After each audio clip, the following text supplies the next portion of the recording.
Week number 10, Waiver Wire Show, Sunday Night Football wrap-up show. JT banged up again. Obviously, it's not significant to this game, but you wonder how much they wanted to just kind of rest him, but he was in and out and clearly hobbled by the ankle yet again. What's going to happen with this guy going forward? It's tough to know. We'll break down maybe some ideas you have for buying low or selling 2 for 2s. Are we worried enough to even get rid of him? Are we excited about JT at all? Is this offense even capable of doing anything? We'll find out. We'll break all that down. Week 10 Waiver Wire Show, JT Reaction Show, Sunday Night Football Reaction Show, Minnesota Vikings lambasting the Colts show begins right now. File on in.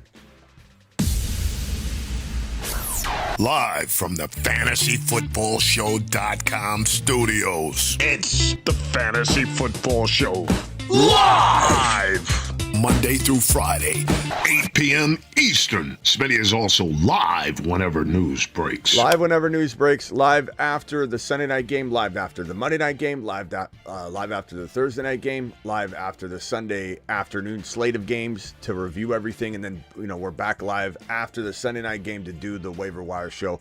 I'm going to break down that Week 10 Waiver Wire board you see right in front of you. And if you guys have any suggestions of names we want to throw on there, we could definitely add to it. Real quickly, just recapping this absolute lambasting by the Minnesota Vikings over the Indianapolis Colts. Something that I felt like was pretty easy to see coming, given how good the Vikings defense has been playing and containing quarterbacks. And even though Flacco has been pretty solid, it was going to probably be a rough day for him. This is why I wasn't excited about starting Downs. Pretty much all the Downs questions I had all week long, I did not Smitty approve Downs going into the lineup. But there are other players that absolutely busted as well. It's not like everybody hit home runs this week. And I want to make sure everybody's very, very well aware that nobody had a perfect week. Okay, so people absolutely mourning their week right now when there were everybody had somebody busting, right? So some of you crawled to a win this week. Some of you lost. But we're going to get back on the horse no matter what, right? No matter if you lost, you won, we got to look to next week, okay? So if you need a moment, take it. But we're moving forward. That's the way we always operate here. There's going to be good and there's going to be bad. We had a lot of good. We had a lot of good on this board. Chase Brown, absolutely magnificent. Devon Achane, give me a break. Give me a break. Chan. We got a lot to go over, so let's go through the good and bad of this particular game. This is a Sunday night reaction show. If you want a total reaction of the Sunday morning and slate of games, go watch that video after this one. Flacco, 179 INT, horrible against this very tough Minnesota Vikings defense that shuts down most quarterbacks. And you can't use the Rams last week as any sort of example. It's the Rams. They're matchup proof. They got too many weapons spread out across all facets of the offense. Jonathan Taylor, 13 carries, 3.7 a pop, 48 yards. Got injured, got re-injured in this game. I see some disagreeing in the chat about this. He was re-injured. It's a matter of, is it significant? Is it going to be serious? He obviously was in and out of the game.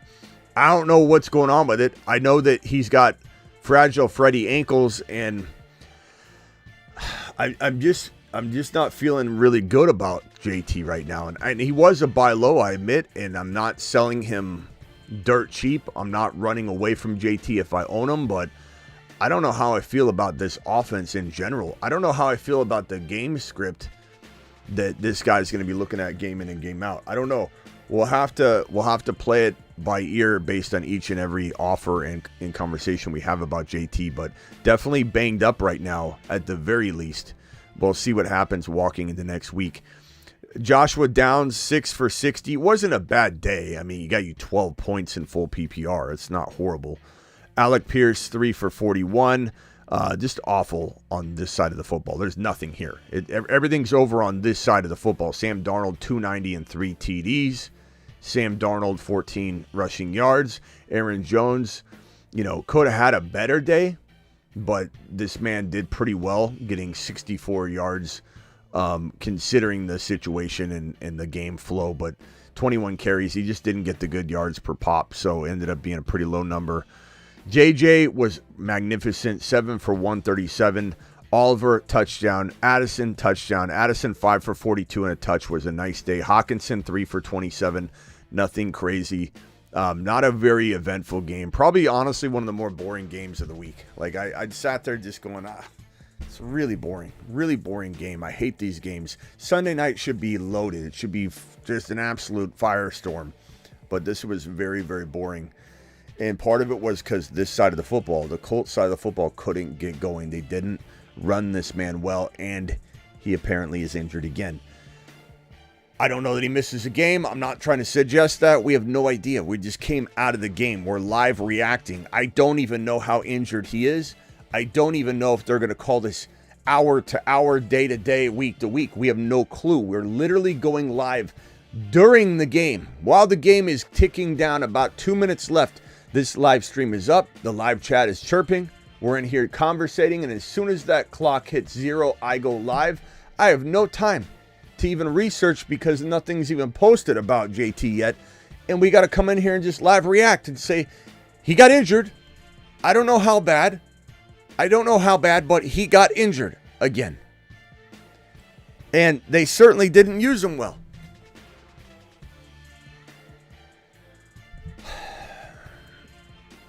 I don't know.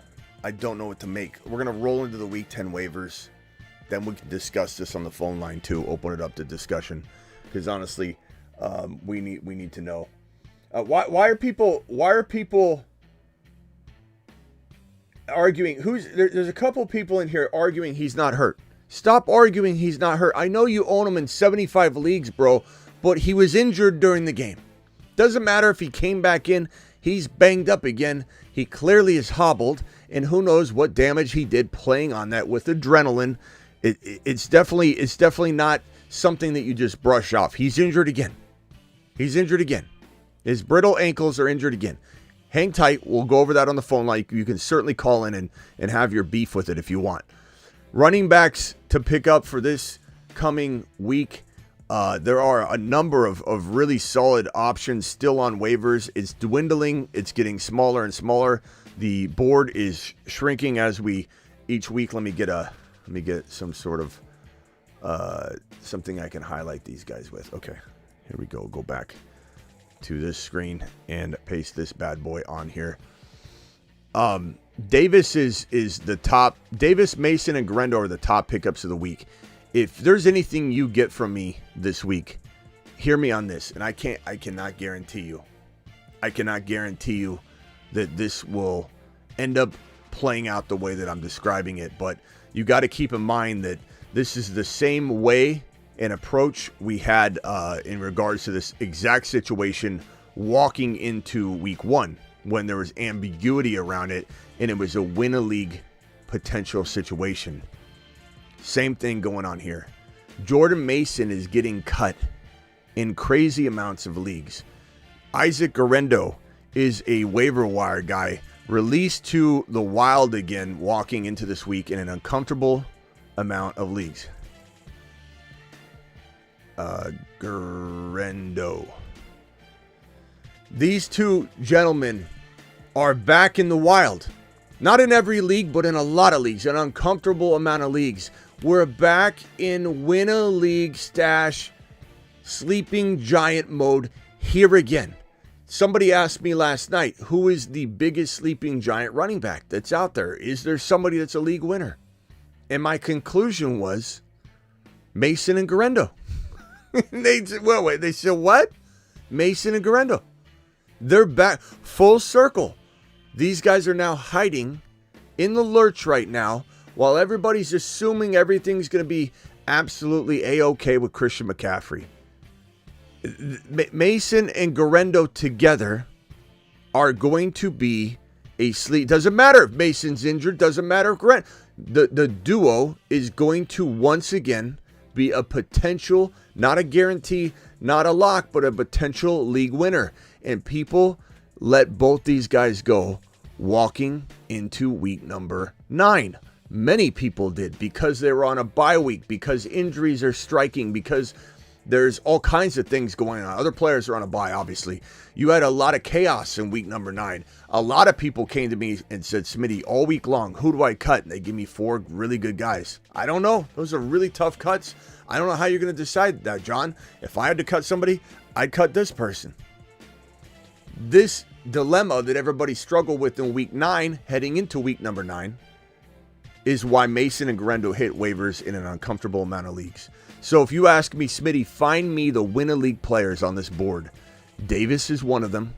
Obviously, he gets the crown for the best, probably, game of the week in terms of these waiver wire guys. Tillman had a touchdown and 70 yards. Benson had a score.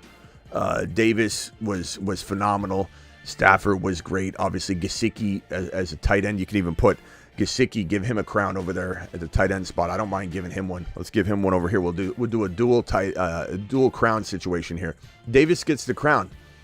But if you said find me the league winner, I'm going to say Davis and Benson have real big and right. Vidal too. These all have very nice sleeping giant potential. But Mason and Guerrero are back on the board for this conversation. Tillman, like I said, 70 yards. Demarcus Robinson really could get the crown for the best performance. He had 2 TDs and like 90 yards in this game. Do you pick him up over Tillman? Do you pick him up over Jennings? You could. He's the 3rd option on his team. Puka Nacua was kicked out of the game for throwing a punch. So a lot of different things were at play, but Robinson always does good when Puka and Cup are in the game. He averages around 6 targets a game, so he's still a phenomenal pickup. Johnson had a good game. He does that, and then he vanishes. Pearsall is obviously a good pickup. Leggett, McMillan, Tolbert, Yoshivas, all these guys, Coker, these are all very good ads. Braylon Allen is a sleeping giant as well. Braylon Allen needs to be included in that running back mix that I'm talking about. Davis, Allen, Benson, Wright, sleeping giant running backs. Davis with the pliable ability right now you can use him right now in a flex, especially during a Buymageddon situation or massive injuries striking your team down. Mason and Guerrero need to be grabbed if they're available. There is a world where you walk into week number 10 and everybody's thinking McCaffrey's going to be fine. Not keeping in mind he has bilateral Achilles tendonitis. He could go out there on a Tuesday, feel fantastic. Go out there on a Wednesday, feel awful. Go out there on a Thursday, feel good again. Go out there on a Friday, feel good again. Go out there on a Saturday, feel okay. Sunday morning, he can barely walk. This is not something that goes away. This is chronic. Chronic meaning it doesn't go. This is a permanent situation for a man that has accrued mileage upon mileage like we haven't seen in the NFL in some time. The percentage of his offense that he is year after year after year, nobody can rival it. This man has been worked into the ground. So for people to think, oh, just because he's ramping up, he's not going to have a setback. What if he comes back in week 10, does well? 60 yards, touchdown, 2 touchdowns and 40 yards, like something that's like weird, but we're like, okay, we got something. McCaffrey progress, right? He's going to do better the next week. And then he plays week 10, does well, plays week 11, and then gets injured. They can't go back in. Then he's questionable throughout the week. And all of a sudden, week 13, Mason or Guerrero are starting. And then you got a starter from week 13, 14, 15. What if it happens in week 15? Week 15, 16, 17. 3 weeks of a player in an offense that can get you top 5 to 10 running back numbers. You can say, Mason's already hurt. Mason hasn't scored. Mason hasn't done anything. Mason screwed me, so I don't want to believe in him anymore. You can say whatever you want. But this duo is what I'm trying to shove down your throat right now.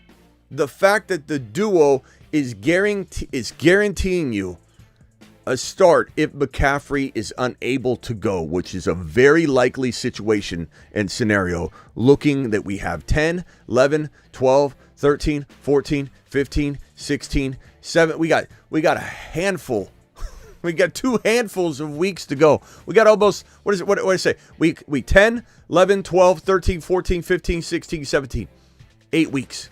8 weeks left. You expect a running back with chronic bilateral Achilles tendonitis that had to go overseas to get some mysterious situation going on, you think that guy is going to come back and not have any problems?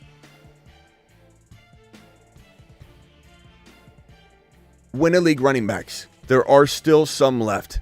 Vidal, Allen, Wright, Benson, San Francisco duo, Davis. Quarterbacks, May looks great. Nix looks great. A-Rod's a nice ad.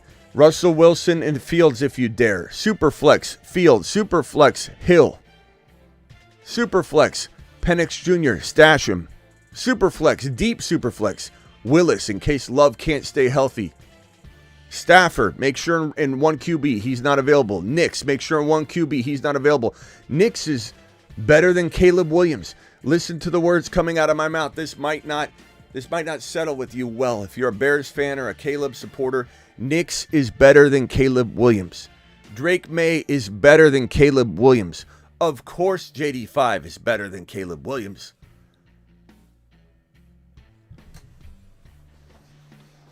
All right, let's hit these super chats, then open the phone lines. Again, week 10 waiver wire show right here. We'll reference it throughout the night.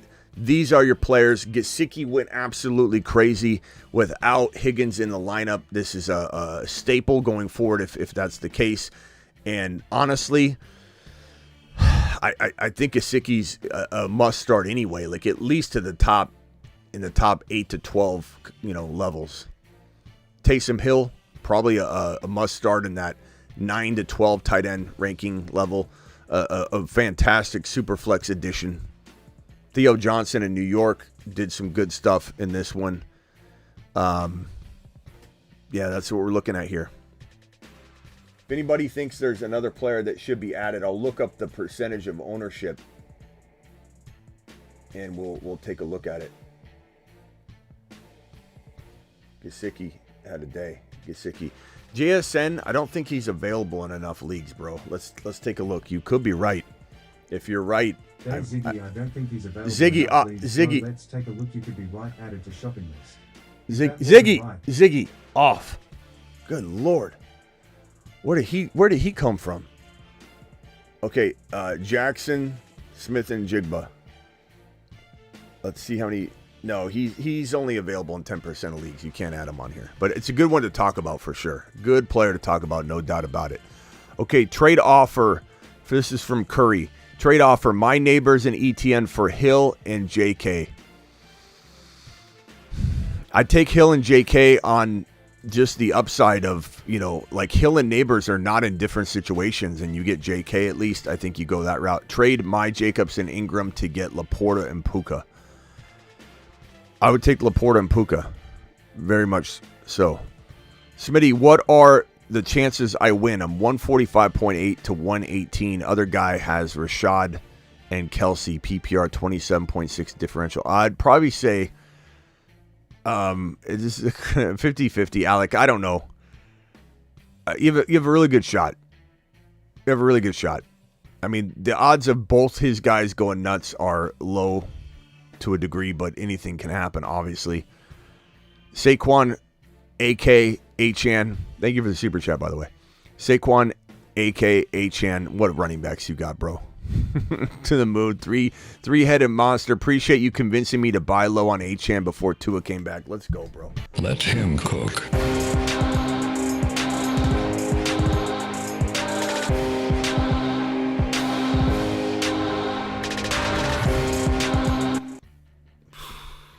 It's filthy. The filthy running back stable, bro.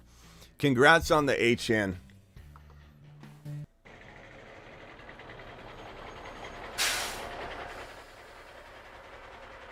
Bring it over here, boys. Lower. Right down in Spencer's lineup. Jeez, it's a filthy running back stable, my boy. Joey just offered Garrett Wilson for Higgins, Hunt. Take it. Just offered Garrett. I'd rather have Garrett Wilson. Vlad, drop Keon for Shakir. I mean, this is going to be something that goes back and forth. If anybody thinks Keon's like done now, they're mad. Everyone's mad at him. I get it. dropped a touchdown, how much of a different day it would be if he just caught, even if he had 40 yards and a touchdown. It'd be I love Keon, he's great. Drops a touchdown, everybody hates his guts now. I mean, pick your poison, bro. Back and forth. They're going to go back and forth. Shakir, Keon, Shakir.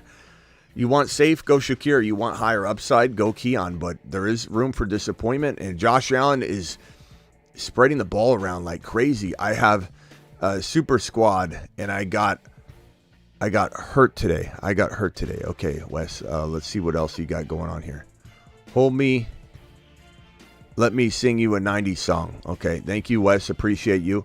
What is your go-to pizza topping from Lou Malinati's? Pepperoni and mushroom, probably, bro. I like both.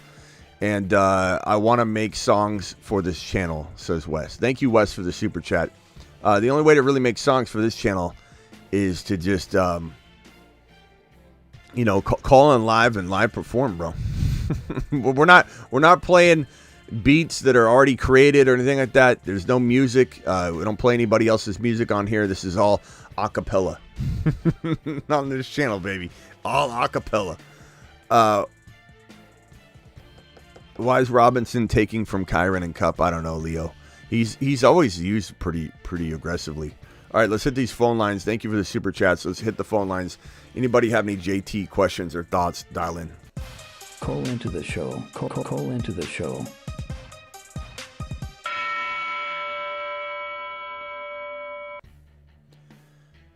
And I'm trying to find more on Jonathan Taylor. Let's see here. Held out of the end zone. Taylor played almost through the three quarters. 2 carries to Sermon. Blah, blah, blah. Inevitably. Yeah, no one's even reporting on any injuries. It's crazy. And I think that's why people are saying he's not hurt. He was hobbled in this game. I just, we don't know what it is.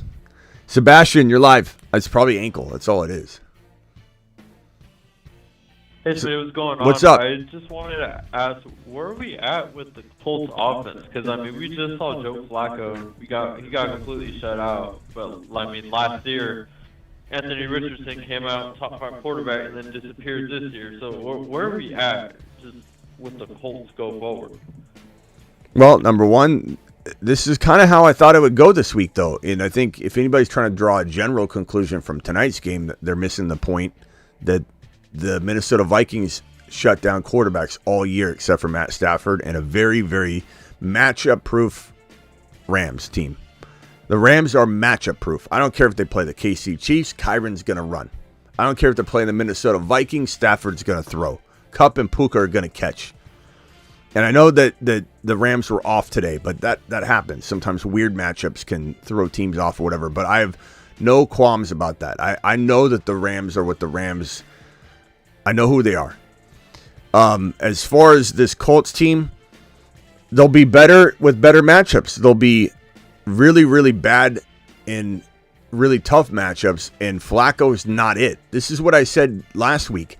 It makes zero sense. Absolutely zero. You can call in and argue with me for as long as you want.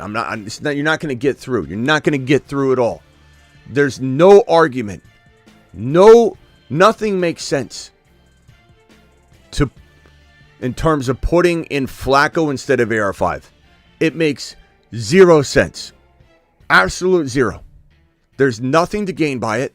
You're not making the playoffs or winning playoff games or winning Super Bowls with Joe Flacco. Maybe if you're right and AR5's not the guy, which you have to figure out anyway. You can't decide this in 5 games or 6. You can't. You can't decide it in 10 total games. You can't. You can't give up. You are making an inept decision. You're showing everybody you know nothing about football. If you, as an organization, as decision makers, as a GM, as a coach, you're telling everybody I know nothing about football if I'm willing to say how wrong I was after 10 starts by a player. There's nothing to gain by putting Joe Flacco in the lineup and not giving the reps to AR5. I don't care how bad AR5 was. I don't care. If anybody has that argument, your argument means nothing to me. It means nothing to me. You have to give AR5 reps. That's the only way you're going to figure it out. And if you're sitting there Monday morning quarterbacking, oh, well, we already know he's bad. You don't know that he can't bounce back from this. He had the same numbers as Peyton Manning, Eli Manning, Josh Allen, a handful of quarterbacks that ended up being very good quarterbacks, if not elite quarterbacks in the National Football League. They had similar numbers as AR5 right now, okay? So pump the brakes on any commentary you might be ready to sling at me, because you're going to get shut down. AR5 is not a written book yet. He is still a blank slate.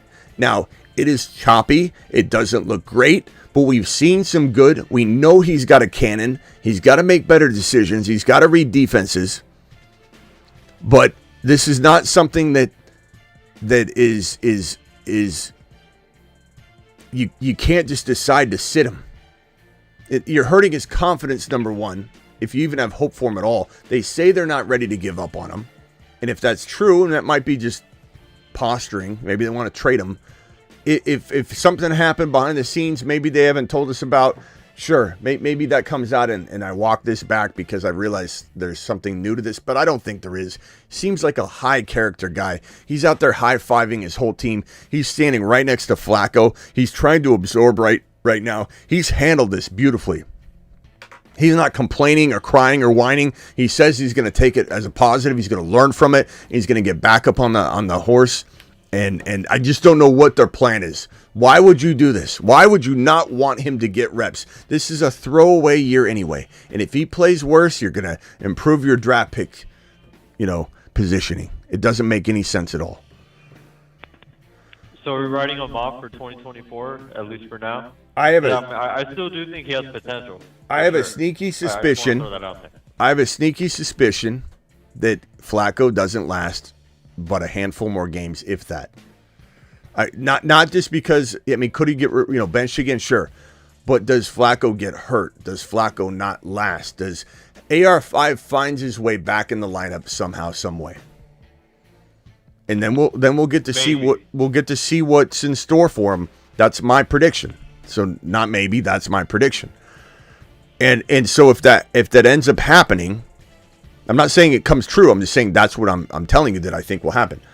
And if that comes true, we'll either see him fail miserably all year, but even then you can't give up on him, because this is really still in the inside the confines of his first year in terms of games played. You couldn't draw a conclusion about Josh Allen. If you did, you were wrong. If you said Josh Allen will never throw, and I remember all the people that said it to me over and over before Josh Allen took a snap in the NFL, I said he was going to be a top 1 to 5 quarterback in the National Football League before he took a single snap. Do you know how stupid I looked coming out of year one? Smitty, he is a good runner, but this is not a throwing quarterback. He can't throw. Tim Tebow throws better than him, Smitty. This guy can't throw at all. And Josh Allen was miserable as a passer, as a rookie. Miserable. Absolutely putrid. Worse than AR5. He was very bad, and everybody came for my neck. And look how good Josh Allen is now. It's all coaching. The talent is there. I don't know if it'll ever come to fruition. I don't know if AR5 will ever climb back into the spotlight. I think he will this year. I don't know if he succeeds, though, because I'm questioning this coaching staff. But I think he has not been used properly. And if you do get him back in the mix, you've got to. And if JT's healthy, again, the reports, just letting you know, there are no reports that Jonathan Taylor is going to be out any time, or that he's even injured right now. We saw him get injured during the game. We saw him, the usage go down. We saw him, it looked like he wasn't returning to the game. So he definitely got banged up. We just have no updates on it. My guess is we're going to hear something about his ankle this week. My guess is he's going to pop up on the injury report with the ankle. Maybe he just tweaked it. He'll be fine in the morning. Hopefully that's the case. All I know is I saw this man get absolutely eliminated from the game. And he was hobbled, and he was favoring his ankle. Who the hell knows what's up?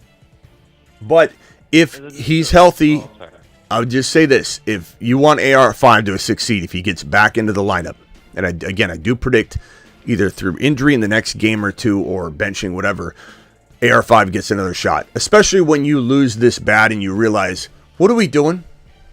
What in the hell are we doing? Putting a 40-year-old quarterback in there. It's going to get us nowhere. What in the hell are we doing? Why are we that bad that we misdiagnosed this position this badly that through 10 games we're giving up on ourselves?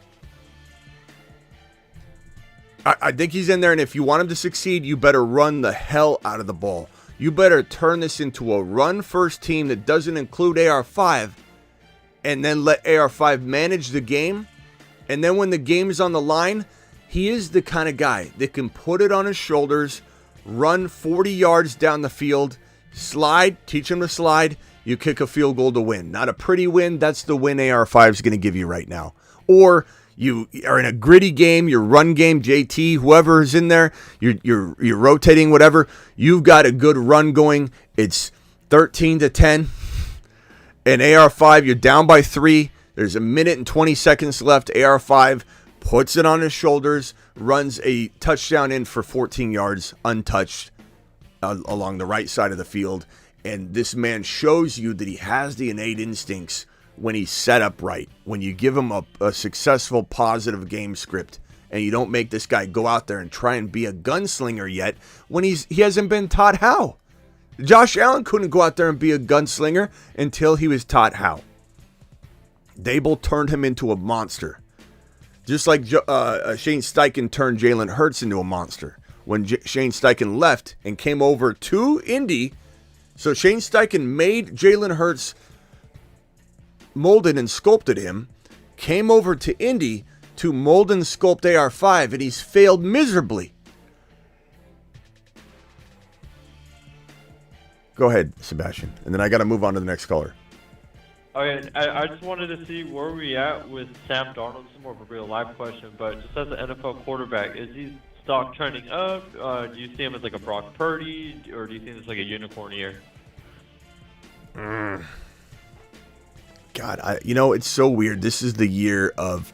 Keep in mind, Derek Carr looked exactly as good as Sam Darnold and Baker Mayfield. It was like a trio. And look at Derek Carr now. Look how quickly these things can unravel. So I don't want to sit here and say that it can't happen and be good, but I also want to throw a little bit of caution at the situation and say, is Darnold for sure? No, but we are 9 weeks in now. And I do feel like Darnold is good enough to be a Geno Smith, the year Geno Smith had, when he had that very successful, amazing year. Now Geno looks trashy and like garbage. I think Darnold needs to be set up beautifully, and he is right now, to succeed. I think he's going to continue to play very well, but we'll see what happens next year and JJM and how they want to go with this thing. I think if Darnold wins playoff games, there's going to be a problem. There's going to be a good problem to have, but a problem. If, let's say, that doesn't happen, it's a very bland ending, then I think this thing goes, the route where maybe he's a backup. I don't know. It's tough to say. I think he's earned the shot. I just don't know if you plug and play him somewhere else, it's going to work. Baker looks phenomenal. And I feel like that's going to stay. Like he just lost Evans and Godwin, and he still looks, like a good player. Like last week he played phenomenal, and he had nobody turned Otten into Tony Gonzalez. I don't know what to say other than I'm rooting for Sam Darnold. I really am, even after all the trash talk I've done on him. The Niners beat reporters said he throws the most beautiful football in Niner history over Joe Montana, over Steve Young. Throws a better ball, throws a more accurate ball, doesn't throw a longer football, isn't a better quarterback. But Matt Mayako, the 49ers Golden Boy beat writer, said that Sam Darnold, he throws the best football in 49er history. And that's just a wild statement.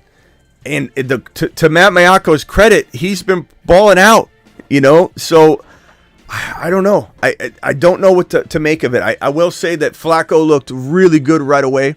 Derek Carr looked good for a string of games. He looks like trash. Darnold's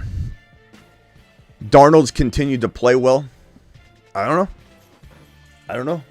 Who are you taking right to the second, him or Brock Purdy? On which team, though? Like, the team matters. Fit matters. Everything matters.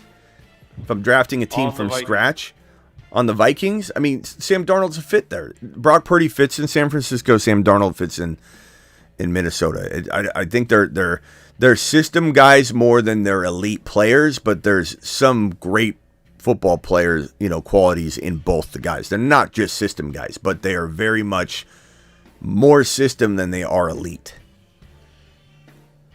Yeah, I agree with you. All right, Sebastian, I got to move on. It's been interesting. Yeah, appreciate you, bro. Later. I appreciate you, man. Have a good one. All right, Doug from Cali. Hey, Smitty, how you doing, man? What's up, Doug? Nothing. I got Mason on the bench.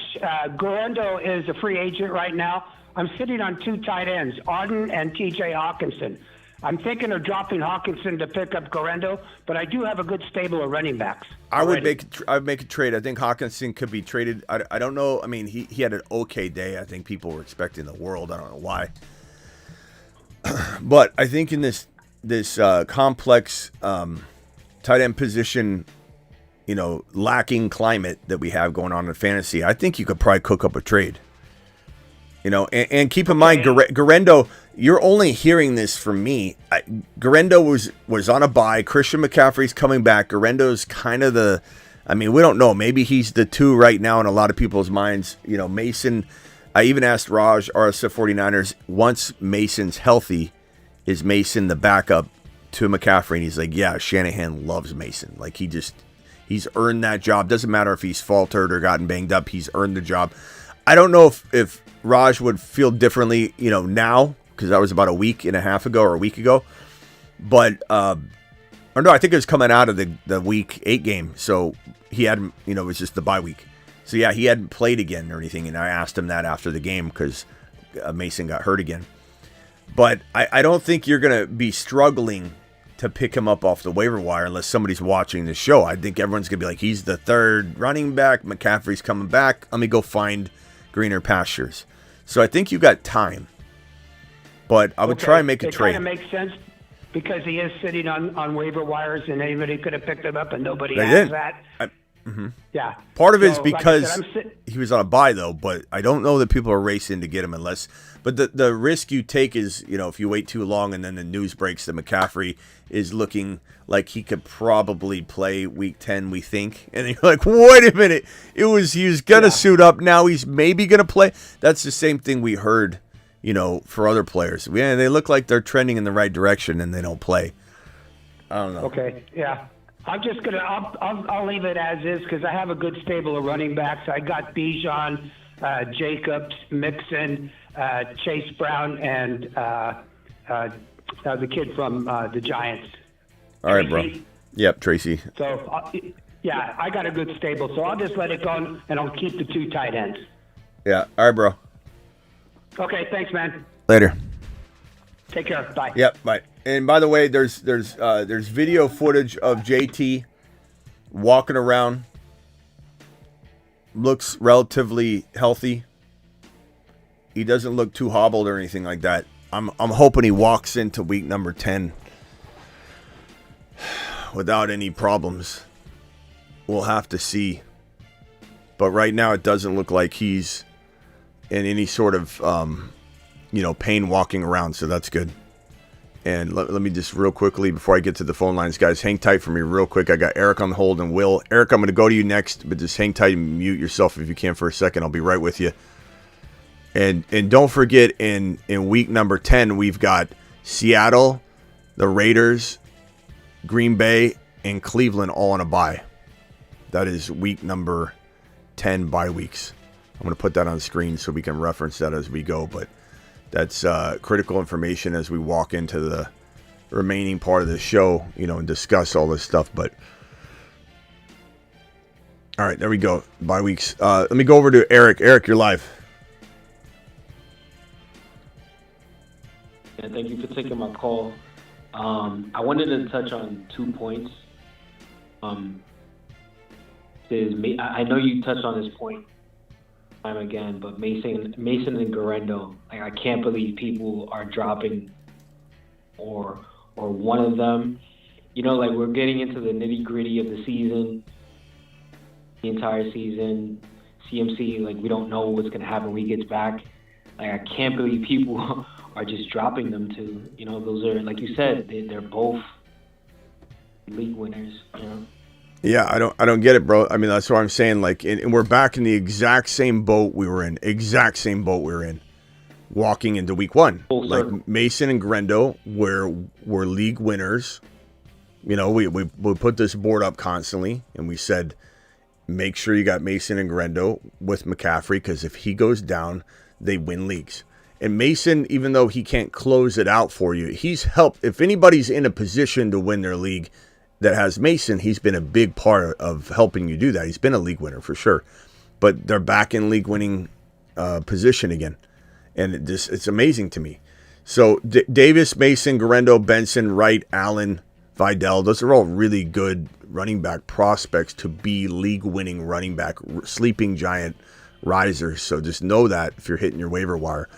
And you know, this is something too, though, bro, where Mason was a hold and a stash, Garendo was a hold and a stash. And I remember telling people, draft Mason and Garendo heading into week 1 before McCaffrey had the Achilles, diagnosis at all. It was just a calf injury. And I'm like, hold both of them. It's going to feel awkward if you can do it. If your league's not big bench-wise, you can't do it. But if you have big benches, you can do it. And what are people going to do? I said coming out of week 1, if McCaffrey had a good day, a good week 1, they're going to be like, well, this isn't working. And then they're just going to cut him. It's not that kind of stash where you're going to get something out of it until it's ready.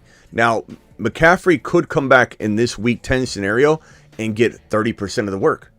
That means one of these guys is going to be the Chuba Hubbard type of production I expect to still get when with Brooks. Like, this is not McCaffrey's coming back to take 80% of the work and it's an all done thing. This is a Bucky Irving, Rashad White situation at the very least. So one of these guys is not just a stash, they're probably usable at the flex level. All right. Anything else, bro? Both just really, really good. All right. I was gonna say, at what point, Smitty, do we start to look at J.K. Dobbins a little differently? Like, I feel like he deserves some respect. He's been putting up numbers. Yeah, I think he's solid. Depends on what we're talking about, though. Like, if you could trade him, I'm still selling him high. He'll always be a sell high for me, just because I don't trust him to stay healthy. But I don't know that I'm going to write him off. I'm definitely, there have been Dobbins questions I was asked this week where I said Dobbins. It's not like I'm a total avoid Dobbins guy, but I'm just going to sell him at any chance I can get. Just like I've been I like what Aaron Jones is doing, but I'm always trying to sell Aaron Jones because he's 97 years old and like some point he's going to fall apart. But yeah. All right, bro. At some point he starts to look like more and more of a better sell high. Yeah, I like him. I like him. I've always liked JK as a player. his Achilles. Look at Cam Akers. Look how much people thought Cam Akers was for sure gonna bounce back, and he didn't. Now JK looks good though. Cam has looked decent though. Like even tonight, Cam had some good runs, but injury awaits a lot of these guys because they come back too early. Your body's not. It's not humanly possible for you to be ready after a year because the Achilles. You're not going to get your explosion back. So your calves are slightly different sizes for a long time. And there's just a lot of compensation that goes on that usually ruptures the other Achilles tendon. Like if J.K. Dobbins ruptures his other Achilles tendon, I will not be shocked one single bit. But anyway, I still like him, but I'm selling him high out of fear of injury. Sure. All right, later, Eric. Appreciate you. Will, I don't know if he's making breakfast there or something. It sounds like he's running a griddle. Will from the moon. Will, what's going on? Hey, Smitty. Thanks for everything you do, man. We're back from the moon. Yep. We're in Canada. Had a wonderful week this week. Made a couple moves, some good, some bad, and ended up with Hurts, who's great. We got Henry cooking today, Uncle Henry. Walker, a couple questions, but so pretty happy with what he's provided. And then I just got a quick question, All right, hit me with spit it out, bro. You're slowing down there. Thinking of making a move. Maybe like a Walker, and like we got T. Higgins right now. Maybe not the best situation right now, but some good rest of season value. Try and move a 2-for-1, maybe for like a Jamar Chase. Mm-hmm. Of course. How do you feel about that? Like try and go after like a top. Like I feel like he's kind of a buy low right now. Walker and who? Higgins? I mean, how do you expect to do that though? You're right. That's like you're trying to eat a Taco Bell burrito and then, shard out a diamond. But hey, greater things have been conquered, bro. So try Jamar Chase, I guess. I think you might have a better bet at CeeDee Lamb with his situation. Ooh. I think that's I think the Lamb owner is freaking out right now. We'll have him in the panic chamber for sure. I don't know how I'm going to feel about, what to give up for him. We're going to have to go into that with Dak's injury. We'll have to cover Dak. Dak had the hamstring injury and also a laceration on his hand and everything. That's not a big deal, but Dak, we'll find out what's going on with Dak. But if Dak is out for like a significant amount of time, I don't know, bro. Wow. Yeah, that's a good target. All right, man. One more quick one. All right, make it quick though, because you said quick last time. Could go. Cade's looking like a stud. Cade on the rest of the season. How are we feeling? He's a hold? I mean, it depends. If you got like another tight end, you can move one to upgrade something. I'm doing that, but I think Otten's a top 6 to 10 tight end for sure. Awesome. Thank you, Smitty. All right, later, bro. Will from the moon. Appreciate you, Will. All right, let's hit these super chats. We got trade my Cup and Rome for DJ Moore and Waddle. Nope. I'm keeping Cup. Not even thinking about that. Darwin, appreciate you winning 122 to 97. Opponent has Hunt left. I have Bucky and Chiefs defense. Should I take out Chiefs defense to avoid negatives? I mean, it depends on your scoring. Do you get a lot of negative scoring? Like negative scoring for defenses is pretty rare in the leagues I run in.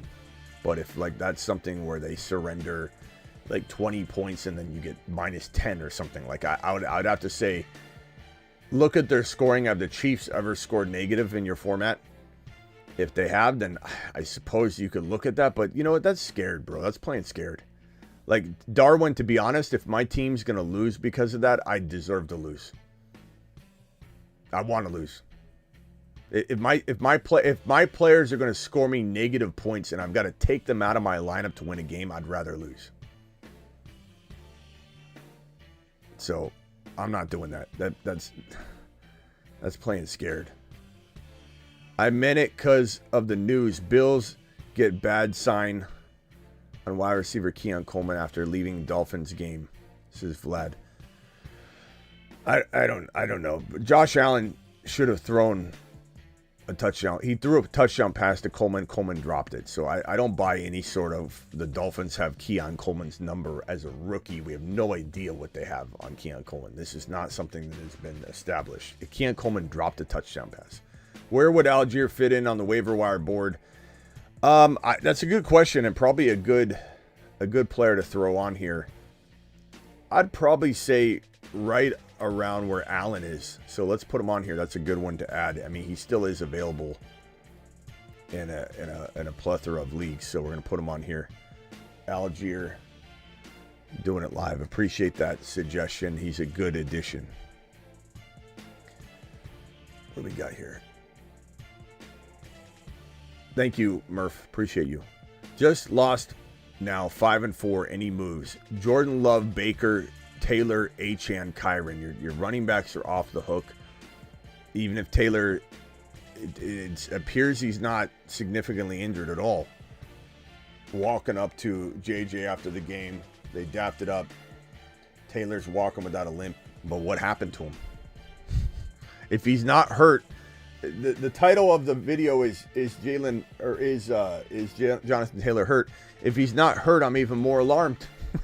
You know what I mean? And he is banged up. He got banged up in the game, but it doesn't appear there's any issues on the field seeing him walk off. But we'll see if he's got any tenderness in the ankle tomorrow. But I'm concerned about him. But what are you going to do? Maybe because there's no injuries at all being reported, you could trade him. Maybe you can get a wide receiver bump somewhere. But then again, I look at your team, bro, and I say to myself, you know, what am I gonna trade here? Can I trade JT and something to upgrade JT? Can I trade JT across position, get Nico Collins? Can I do something like that? Because I feel very confident in Kyron and Achane for you. And Jamar Chase and Tyreek. I love that. I don't think it matters whether you turn JT into a wide receiver as your flex or your running back. So I would explore buying low on Nico. I'd consider Debo and something. Consider Lamb. But we'll go over Lamb, whether he's a value or not. There's a lot of options, I think, on the table walking into this week, especially with the Lamb chop situation. The JT situation. There's so many potential buy lows. No Keon hurt his wrist. Bad news after the game. Oh, yeah, we'll have more on Keon if he's going to be good for this week. I see what you're saying. I thought you were saying it's why he dropped the ball, or that they have his number or something. Any news on A.J. Brown?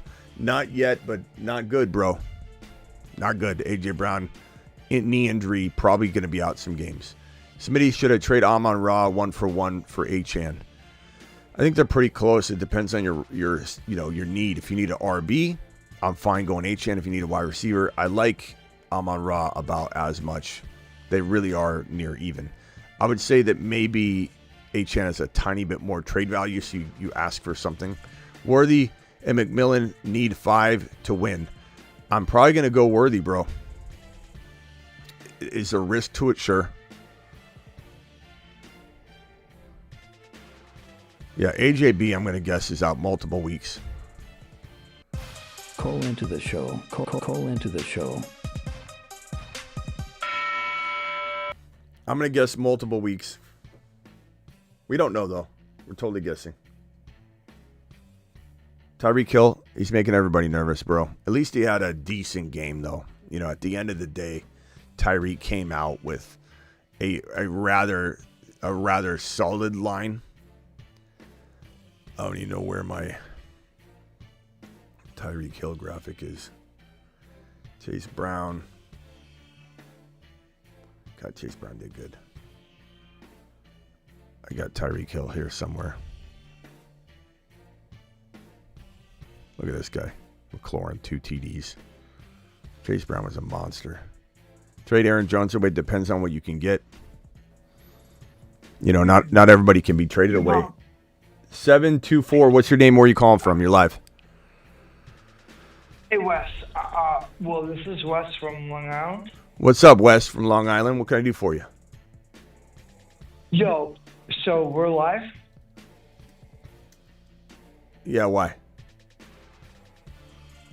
Yeah, we're live? Because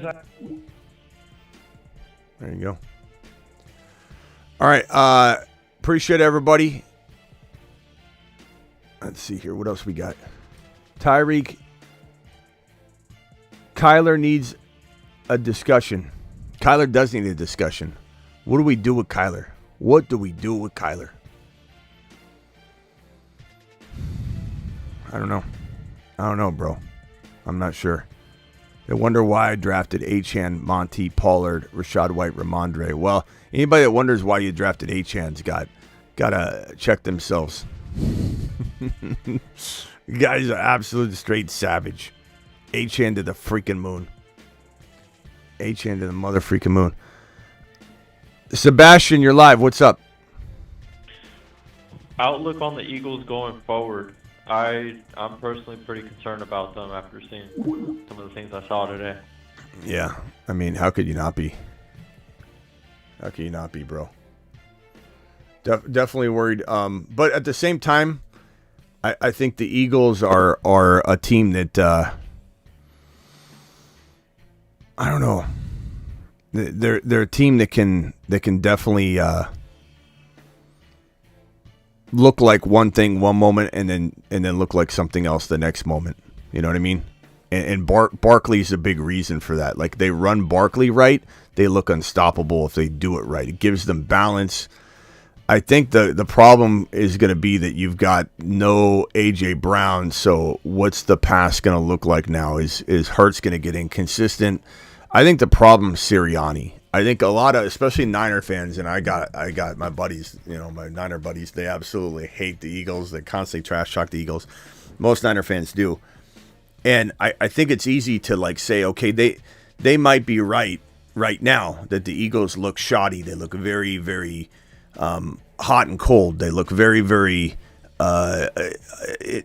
undecisive. Like they're not a solid across the board unit right now that seems capable of, I don't know, going game after game and winning a Super Bowl, winning consecutive playoff games. But I think it's the coaching. I think Sirianni is garbage. I think Sirianni. Yeah, that decision making was scary. The defensive play calling. He's constantly. 13 blowing 2-3 possession leads. Like, yeah, that's what I worry about. Yeah, I think once Sirianni's out of the way, the Eagles can flourish a little more. But right now, they just feel very limited by him. All right, bro. Appreciate you. Rob from New Jersey. Yeah, Smitty. What's up? Who would you start?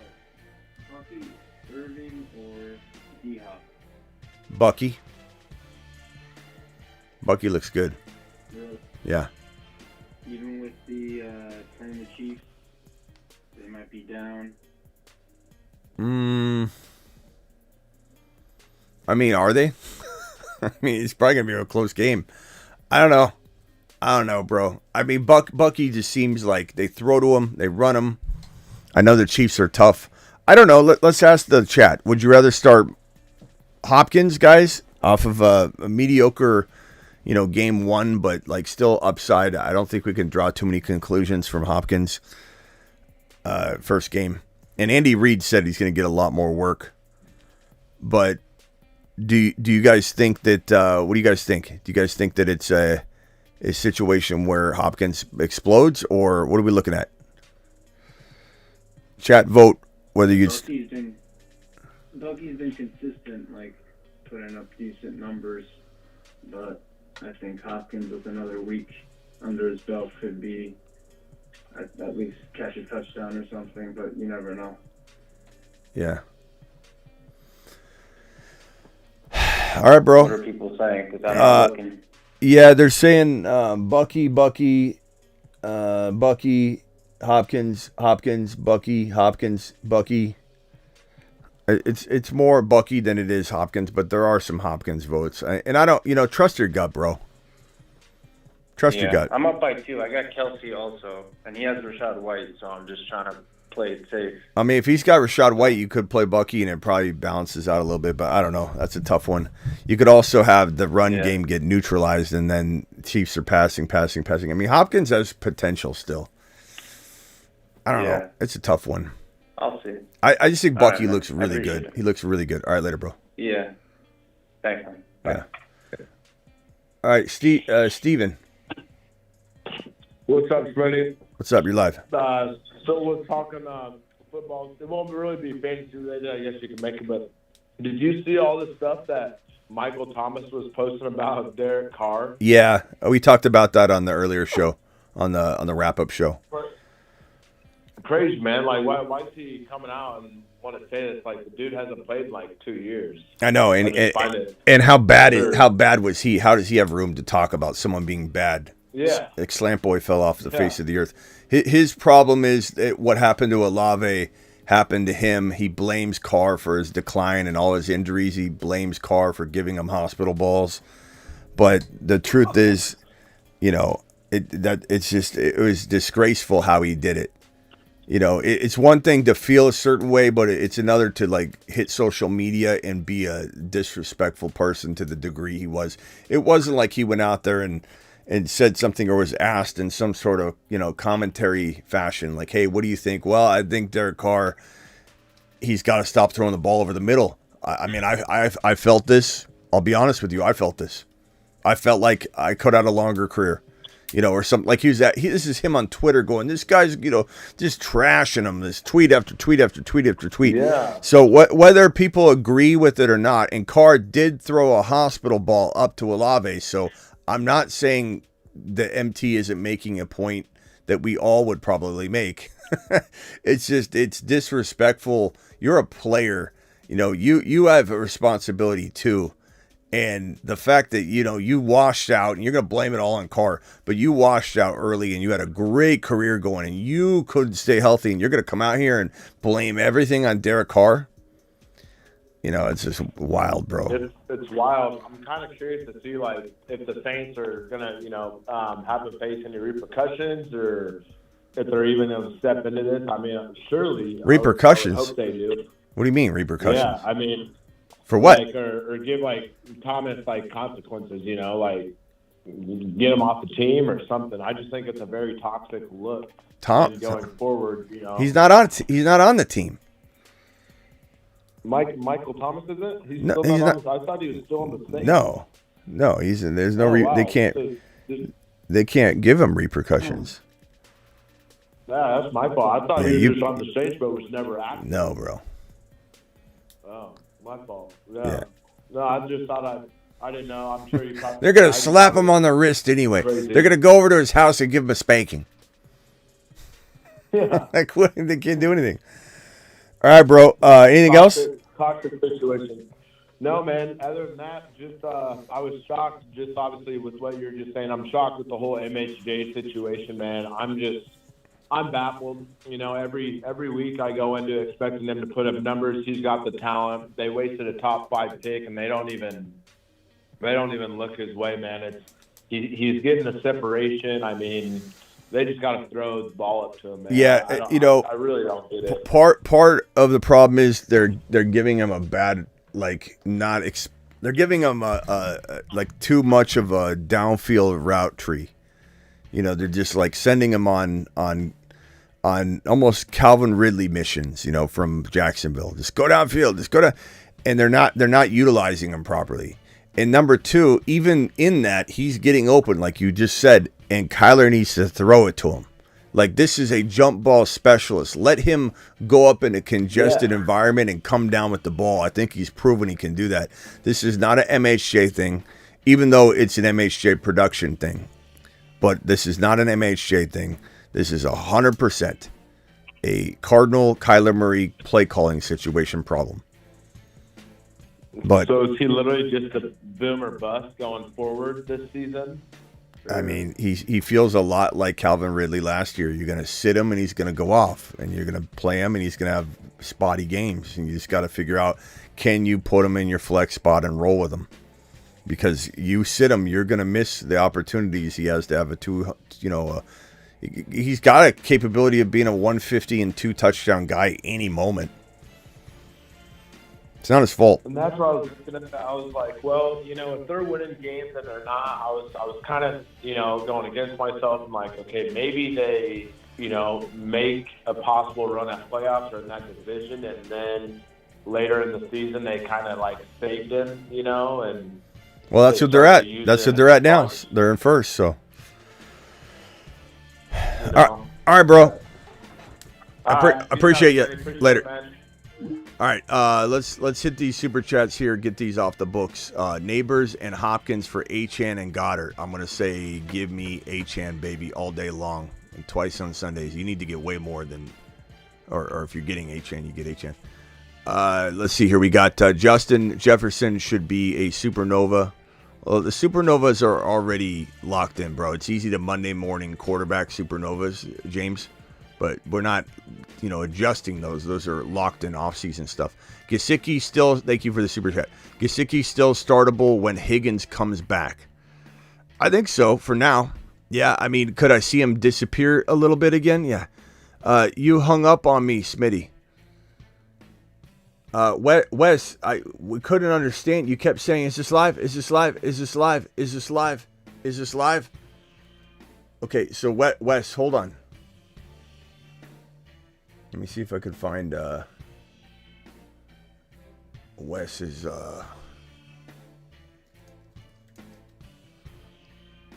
Let me see, Wes. Hold on.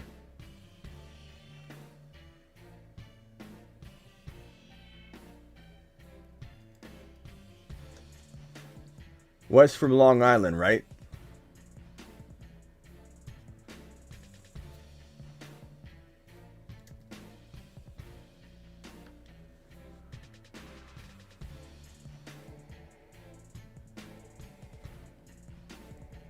Hold on, Wes. I'm trying to find you.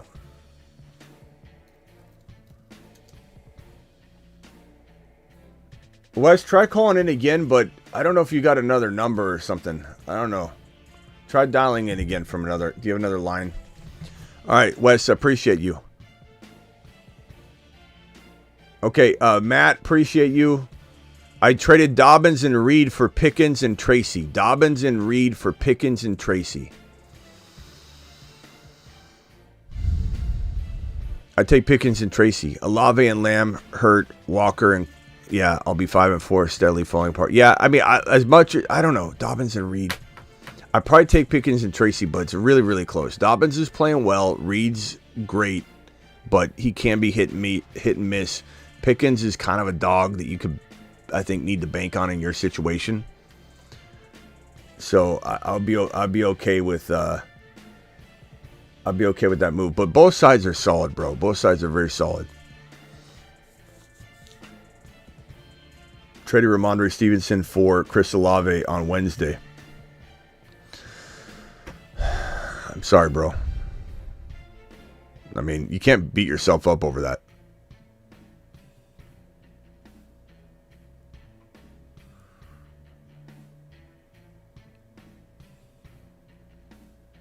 All right, dial in. Call into the show. Call Yo, what into up, the show. Smitty? Who's this? This is Arthur. Arthur, what can I do for you? Quick question for you, man. My team dropped an absolute egg today. Dropping to 4-5. AJ Brown going down kind of sucks. Thinking about moving some players. Could I move Reed and Pitts for anybody? And then Bigsby didn't do anything either today. He probably doesn't have much trade value. Reed and Pitts. Yeah, I mean, look, you try for Debo coming off the bye week. You try for Tyreek Hill, who continues to slump.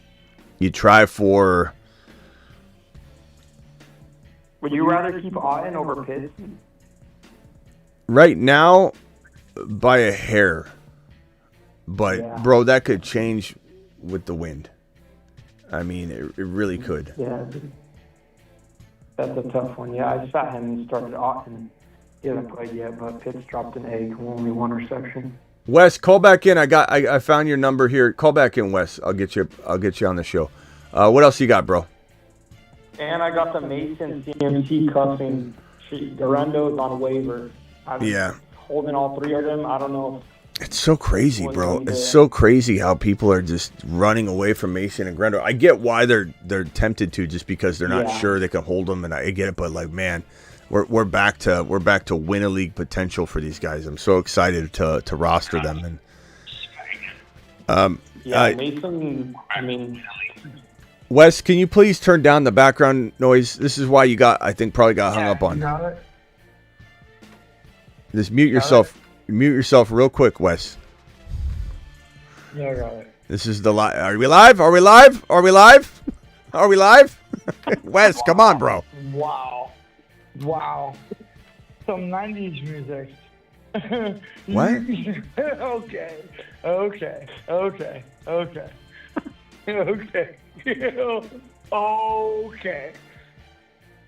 What? Wes. I don't know. That guy's something else. Wes, what are you saying? We live? Wes, this is why you got hung up on last time.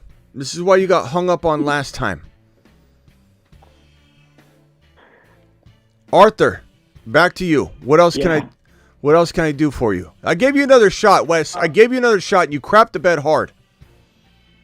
Go ahead, Arthur. And then I got Josh Allen and Cook. I don't know. I know Davis has been putting up decent numbers, but it's tough. I have some of these stacks, and I kind of want to get rid of them. Yeah.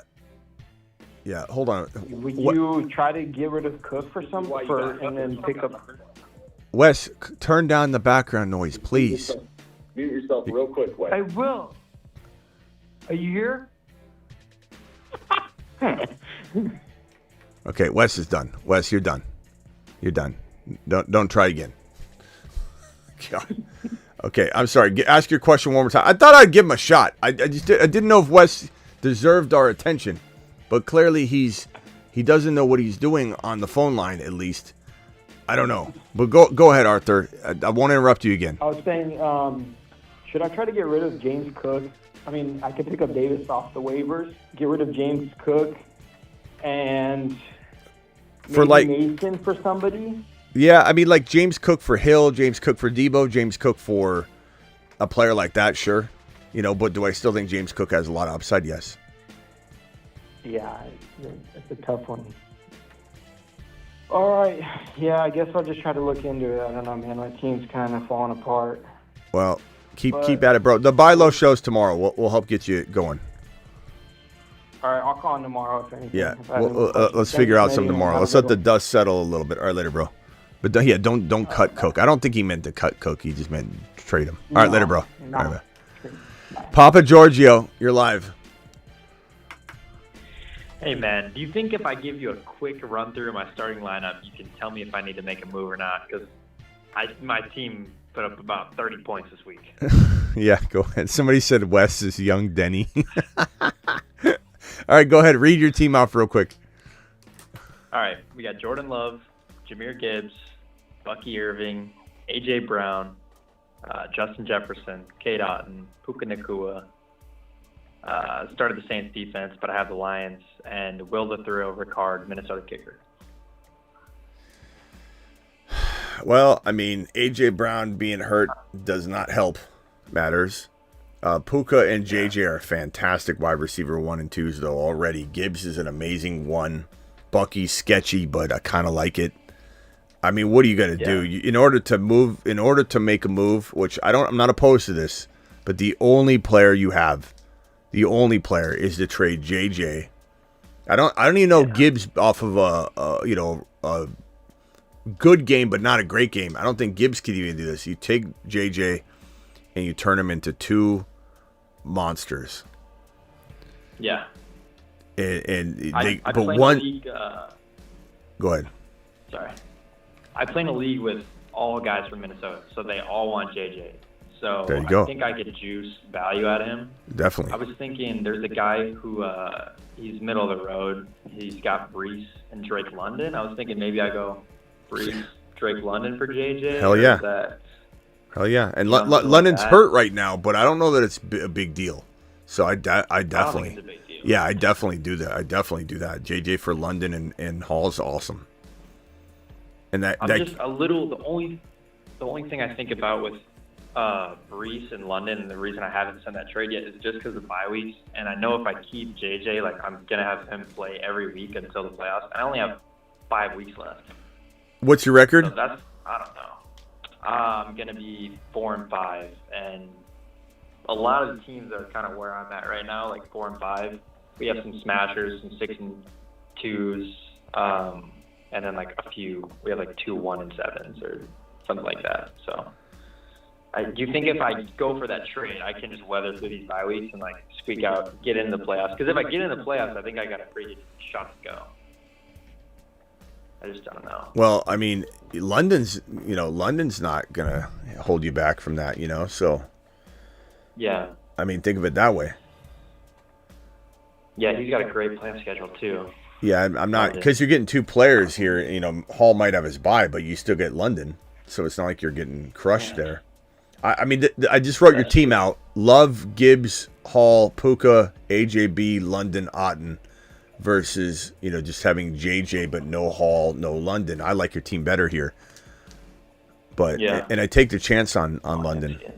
I'll take the chance on London, especially even if he let's say he missed a game. I don't think he will. He was on a bike, like riding like this. He was going. They just didn't put him in the game. Yeah. But he wasn't like limping all around. He's on a bike riding, 20 mile per hour. On a bike. He was trying to smash that hip into place. So yeah, I think this is a good trade. I think what I would try and do after that with whatever bench you have is try and turn Love. Mm-hmm. I don't know if you can do this before the game, but Love into Mahomes. I don't know if you could do some sort of buy low now before the game. Give up all your fab if you got any left. Trade. You probably have some bench player, but I got like Laporta on my bench. It's beautiful. So you know what I would do, and I know this is going to be tough, but I know Laporta didn't exactly blow up here.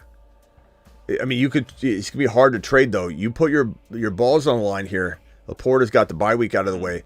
You trade Otten and Love for that quarterback upgrade. That's what I'm doing. I know Otten's amazing right now, but Laporta I still very much believe in. I think so. Yeah, if I could sneak Mahomes onto my team, that might be pretty insane. All right, bro. Appreciate you. Appreciate you, man. All right, later. I just think Love is a little shaky. He is a little bit shaky. All right, let's hit this super chat here from Mega. Mega, appreciate you. Smitty, I'm 32.12 up, and my opponent has Kelsey and Butker. I'm so nervous after K9, Kyron, BT, laid eggs, JJ. Don't be nervous, Mega. This is why you joined the league one day and decided to play the game of fantasy football, as you were like, bro, I can, this is going to be awesome. I can have my adrenaline pumping. It's going to come down to one game. Like, this is why you play. Like, remember that. We got to stop trying to win by 100 points. Everybody wants it to be over on Sunday morning. I wanted to come out of the morning games knowing I won. Like, that's not why you played. You played so that it come down to a Hail Mary on Monday night is what you wanted. That's why you played fantasy from the beginning. We got to remember that. We got to get back to that mindset. Smitty, I'm BT. Yeah, I'm 32 up. My opponent has Kelsey and Butker. I'd rather be you. Top scorer last 4 weeks and 5 straight wins due to Smitty approved sell high, buy low trades. Traded for Gibbs, Tyreek, Hurts, and JT. Smitty to the moon. Jesse, I hope JT continues to prove that advice right. And just to close the show out, not that we're ending the show now, but going back to the topic at hand, I don't want people to think I hate JT. And I even said at the top of the show, there might be scenarios where we're buying him. Even so, there might be scenarios where we're worried about him. There's kind of the point of, I think this is coming down to the Colts ruining this opportunity for us to have JT explode. Feed the man. Why wasn't he in there? If he was healthy, why wasn't he in there at the end of the game the whole time? Why was he in and out? Why was he out for a significant amount of snaps? Why wasn't JT being used? Was he banged up? I don't know. It seemed like he was. He was definitely hampered. He was definitely bothered. He was sitting there for a little while, didn't come back into the game. Then he did. And didn't do anything. They didn't feed him properly. The game script was kind of off for a good game anyway. But I would say this. Tomorrow's buy low show, you're going to have me both talking about the panic that is attached to JT, and I'm going to end the show on this. I want to hear later that we didn't cover both angles. There's going to be talk tomorrow on the buy low show, buying JT low off of the very bad game and the panic around this offense, not considering that some of it is the Minnesota Vikings, that they could return to some sort of normalcy next week. And who do the Colts play next week? Let it be someone, I don't even remember off the top of my head. Let it be someone they could possibly do something against the Buffalo Bills. That could be a close game, though. I want AR5 to play.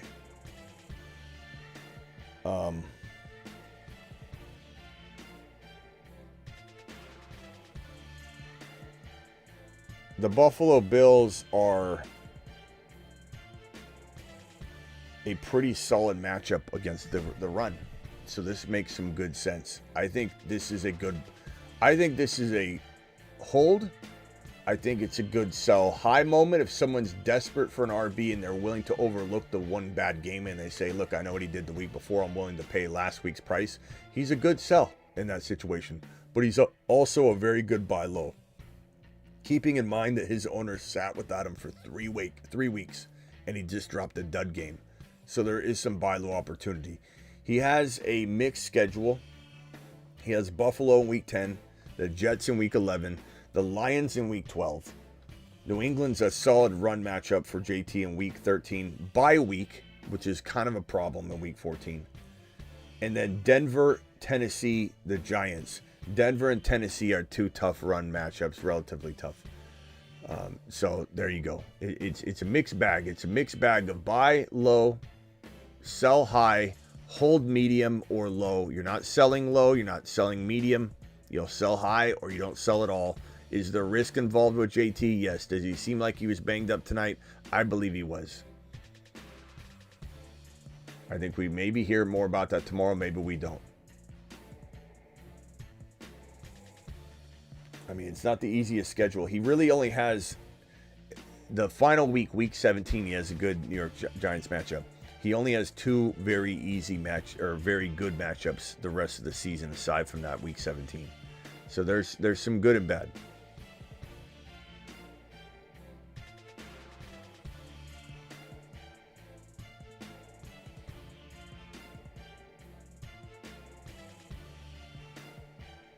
All right. I think that's all she wrote for tonight, ladies and gentlemen. I'll be on Patreon in a little bit. For those that don't know, I go live on Patreon a lot during the evenings.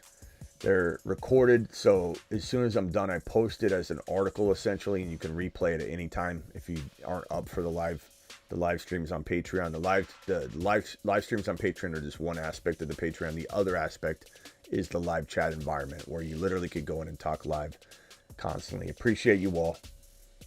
I'll see you all tomorrow. We're live whenever news breaks here on the channel. I go live whenever news breaks. I also go live Monday through Friday, 8 p.m. Eastern.